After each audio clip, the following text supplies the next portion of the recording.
सो hey everyone, आज की इस वीडियो में हम देख रहे होंगे जावास्क्रिप्ट के इंट्रोडक्शन को। Welcome to the introduction video of JavaScript. आज के इस वीडियो में हम बहुत सारी नई चीज़ें देखने वाले हैं जावास्क्रिप्ट के बारे में। हमने अभी तक HTML कंप्लीट कर लिया है, CSS कंप्लीट कर लिया है। होप करता हूँ बहुत अच्छे तरीके से बिना किसी दिक्कत से कंप्लीट कर लिया होगा हम सभी ने। तो अब आते जावास्क्रिप्ट।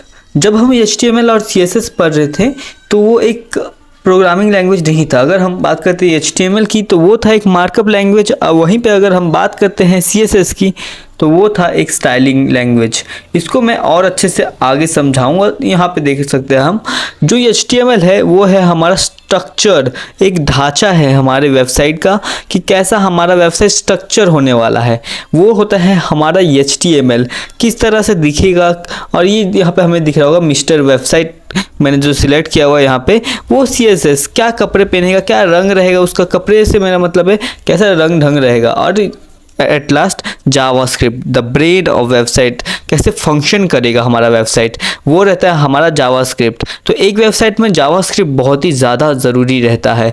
यहाँ पे जैसे हम देख रहे होंगे इस कार्टून एनिमेशन में कि जावास्क्रिप्ट है जो वो ब्रेन है। मैं एक और इमेज को यहाँ पे यूज़ करूँगा, बहुत अच्छा इमेज है ये, जहाँ पे लिखा हुआ HTML जो रहता है वो स्ट्रक्चर रहता है वेबसाइट का, CSS रहता है प्रेजेंटेशन, कैसे हम प्रेजेंट कर रहे हैं उसको, और जावास्क्रिप्ट रहता है बिहेवियर, कैसा हमारा वेबसाइट बिहेव कर रहा है। अगर हम किसी बटन को दाब रहे हैं तो हमने क्या इसको फंक्शन लिख के रखा है कि तुझे क्या करना है, कौन से पेज खोलना है, फिर क्या करना है तुझे, उस हिसाब से होता है। ठीक है, तो ये होता है हमारा जावास्क्रिप्ट।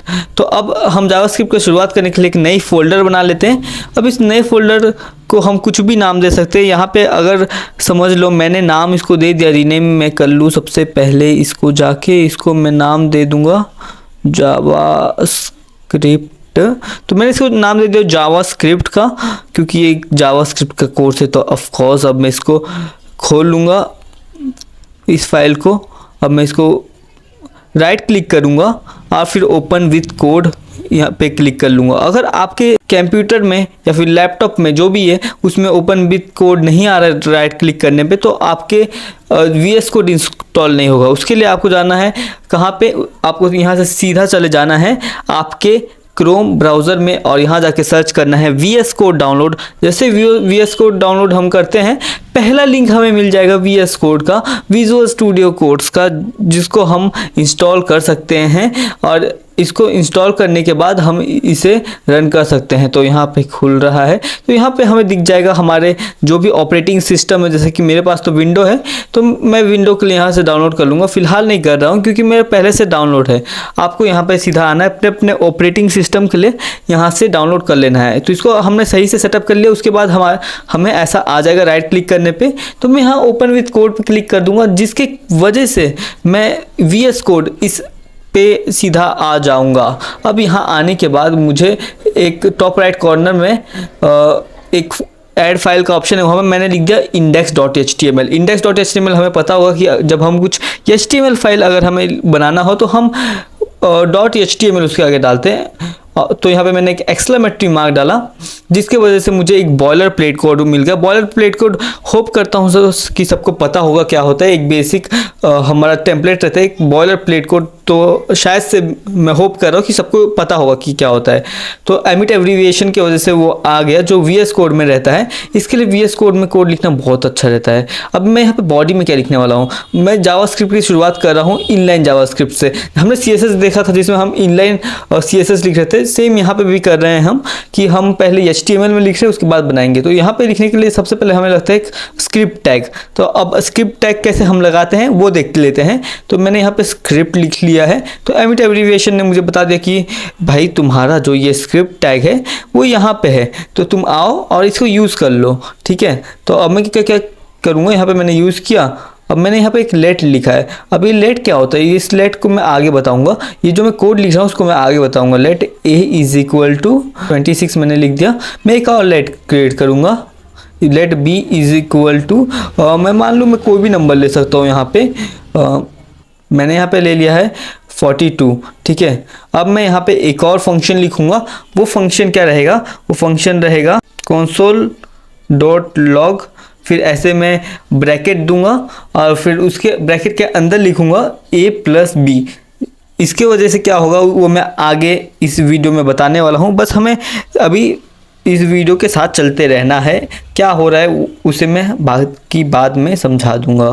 तो यहाँ पे बेसिकली जो भी हो रहा है मैं उसे आगे समझाने वाला हूँ। अब इसको रन करने के लिए मुझे लगेगा लाइव सर्वर। तो यहाँ पे मैं क्या करूँगा, एक्सटेंशन का यहाँ पे साइड में बटन रहेगा तो उस पर जाऊँगा और मैं यहाँ पे सर्च करूँगा लाइव सर्वर, क्योंकि मुझे अब जो मैंने कोड लिखा है उसको मुझे रन भी करना है। तो मैं रन करूँगा ब्राउज़र के अंदर। ब्राउज़र में रन करने के लिए मैं यहाँ पे लाइव सर्वर यहाँ पे एक्सटेंशन में आके सर्च करूँगा। जैसे ही मैं सर्च करूँगा मुझे ऑप्शन मिल जाएगा सबसे ऊपर ही। तो मैं यहाँ पे इस पर क्लिक करूँगा और इंस्टॉल करने के बाद मैं यहाँ पे आ जाऊँगा। गो लाइव करके नीचे में रहा, मैंने उसको क्लिक कर दिया, मैं यहाँ पे आ गया। मुझे कंसोल में जाना है क्योंकि यहाँ पे मुझे कुछ नहीं दिखने वाला, मुझे जाना है कंसोल में। क्यों जाना है कंसोल में मैं बताऊंगा अभी। देखो क्योंकि यहाँ पे जो मैंने कंसोल लॉग लिखा है, यानी जो भी मेरा आउटपुट है, जो मैंने कोड लिखा है उसका आउटपुट कहाँ पे आने वाला है, वो आने वाला है कंसोल में। इसके लिए मैं कंसोल में जाऊँगा, वहाँ पे मेरा रिजल्ट जो रहेगा वो मुझे बताएगा। ठीक है। तो यहाँ पे मैंने देख सकते हो यहाँ पे लिखा console.log, यानी मुझे कंसोल में मेरा आउटपुट जो है वो मिलने वाला है। ठीक है, तो यहाँ पे मैं आ जाऊँगा। तो मैं अगर यहाँ पे सबसे ऊपर मैं देखूँ तो यहाँ 68 लिखा है, जो यानी कि मेरा पहला वैल्यू और दूसरे वैल्यू को अगर ऐड करेंगे 26 और 42 को तो 68 आता है। ठीक है, मतलब ये मेरा कोड फंक्शन कर रहा है। अब इसका मतलब क्या होता है कोड का, मैं सबसे पहले वो बता दूँ। तो मैं बताना चाहूँगा यहाँ पे सबसे पहले लेट के बारे में। ये लेट में लिख रहा हूँ तो ये हो क्या रहा है। तो सबसे पहले हम बात करते हैं वेरिएबल्स के बारे में। तो जावास्क्रिप्ट में वेरिएबल्स 3 तरह के होते हैं। एक होता है लेट, होता है हमारा एक लेट, एक होता है हमारा कॉन्स, और उसी के साथ तीसरा वेरिएबल जो बहुत पहले के टाइम में बहुत ज़्यादा यूज़ किया जाता था वो होता है हमारा वैर। ठीक है, ये 3 होते हैं हमारे वेरिएबल। अब हम क्या देखेंगे कि यहाँ पे जो वैर है वो पहले तो बहुत यूज़ होता था, पर आज के समय में अगर हम देखें तो आज के समय में ये ज़्यादा यूज़ नहीं होता है। अब क्यों नहीं होता है वो एक अलग बात है, वीडियो बहुत लंबी हो जाएगी, वो मैं नहीं बता सकता। हमें बस इतना याद रखना कि हमें लेट और कॉन्स्ट जो है वो यूज़ करना है। उसमें से भी ज़्यादा अगर बोले कौन सा यूज़ करना है तो उसमें से भी ज़्यादा बार हमें कॉन्स्ट का इस्तेमाल करना है। पर हमें ये बात याद रखना है कि इस समय पे वैर का यूज़ नहीं करना है। अब लेट a = 26, इसको हम कैसे समझें। हमने इक्वेशंस देखे होंगे, लीनियर इक्वेशन, क्वाड्रेटिक इक्वेशन। उसमें से अगर हमें किसी का एज निकालना होता है, जैसे कि 2 जन का ये एज दिया है, तो हमें बताना है कि अगर पहले का एज जब सपोज इतना है तो दूसरे का एज कितना होगा। तो जो वैसे ये तो हम कैसे करते थे, उसमें एक जिसका निकालना है एज उसको हम यक्स मान लेते थे। तो यहाँ पे भी हमने मान लिया है, लेट लिया है, सेम वैसे ही, ज़्यादा इसमें दिक्कत वाली बात नहीं है। तो यहाँ पे पर लेट में एक चीज़ मैं बताना चाहूँगा। लेट में क्या होता है, अगर हम लेट लिखते हैं, जैसे मैंने लेट में ए का वैल्यू मैंने 26 दिया, ठीक है, तो मैं बाद में फिर बोल सकता हूँ कि नहीं मुझे चेंज करना है वैल्यू, मुझे ए का वैल्यू 29 रखना है, क्योंकि मुझे 26 नहीं चाहिए उसका वैल्यू अब। तो मैं अगर यहाँ पे जाऊँगा और देखूँगा तो यहाँ पे फ़िलहाल तो कुछ चेंज नहीं हुआ है। मैं इसको अगर थोड़ा रीलोड करूँ तो यहाँ पे देखूँगा कि मैं 71 आ गया है। तो मतलब मेरा कोड यहाँ पे काम कर रहा है। तो ये मैंने बात की लेट की। लेट क्या होता है, अब मैं बात करूँगा मेरा कॉन्स्ट की। क्या होता है कॉन्स्ट, क्या होता है कॉन्स्ट, मतलब क्या होता है कि उसको मैं चेंज नहीं कर सकता हूँ। यानी एक बार मैंने डिफाइन कर दिया कि तेरा नाम जो है उसका नाम वही रहेगा, उसका नाम वो चेंज नहीं कर सकता। बाद में जैसे मैंने लेट में किया, अगर मैं वो सेम चीज़ ट्राई करता तो ये बोल देगा नहीं, एरर दे देगा, ये एरर दे देगा, ये लेट जैसे उसको नहीं मानेगा। मैं यहाँ पे वैर का भी यूज़ करूँगा तो वैर भी मेरे को एरर नहीं देगा, पर वैर का यूज़ अब रिकमेंडेड नहीं रहता, तो इसके लिए हम अभी इसको यूज़ नहीं कर रहे होंगे। कॉन्स्ट हमने देखा कि कॉन्स्ट क्या करता है, अगर जो कभी हमने कॉन्स्ट के अंदर कोई वैल्यू को हमने कंटेन किया, क्योंकि वो एक कंटेनर है जैसे कि मैंने पहले बोला था, उसके बाद हमने उसको बाद में मैंने जैसे कि मैंने एक नाम लिया ए को मैंने बाद में चेंज करने की कोशिश की तो वो मुझे एरर देगा। क्या बोलेगा कि मैंने असाइन किया है ऐसे कंटेंट को जो। तो ये होता है कांस्टेंट, और कांस्टेंट में अगर हम एक बार नाम डिफाइन कर दिए तो हम उसे चेंज बिल्कुल भी उसके आगे नहीं कर सकते हैं। और फिर भी अगर हम यहाँ पे असाइन करते हैं कॉन्स्ट वेरिएबल के अंदर तो हमें यहाँ पे एरर देखने को मिलने वाला है। तो आज का ये वीडियो ख़त्म करने से पहले एक और चीज़ बता दो जो बहुत ज़्यादा इंटरेस्टिंग है। हम अगर क्रोम में जाके इंस्पेक्ट करते हैं, राइट क्लिक करके इंस्पेक्ट अगर करते हैं तो यहाँ पे हमारा स्प्लिट स्क्रीन हो जाता है।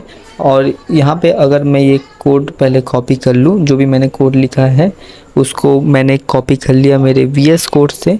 अब मैं क्या करता हूँ यहाँ पे वो देखो, बस मैं यहाँ पे जाऊँगा कंसोल में, और ये कंसोल में जितने भी कोड है उसको मैं पेस्ट कर दूंगा। अब यहाँ पे जैसे मैं पेस्ट कर देता हूँ, ये मेरा कोड सेम रन कर गया, सेम रिज़ल्ट दिया जो वहाँ पे देगा।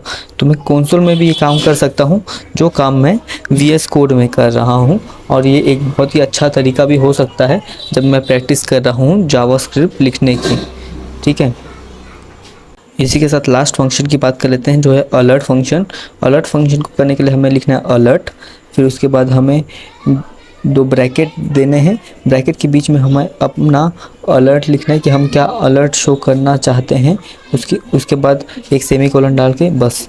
तो यहाँ पे मैंने हेलो दुनिया लिखा है, तो वो वहाँ पे हमें एक अलर्ट आ जाता है। तो बस आज की वीडियो में बस इतना ही। I will see in the another part of JavaScript video. Till then stay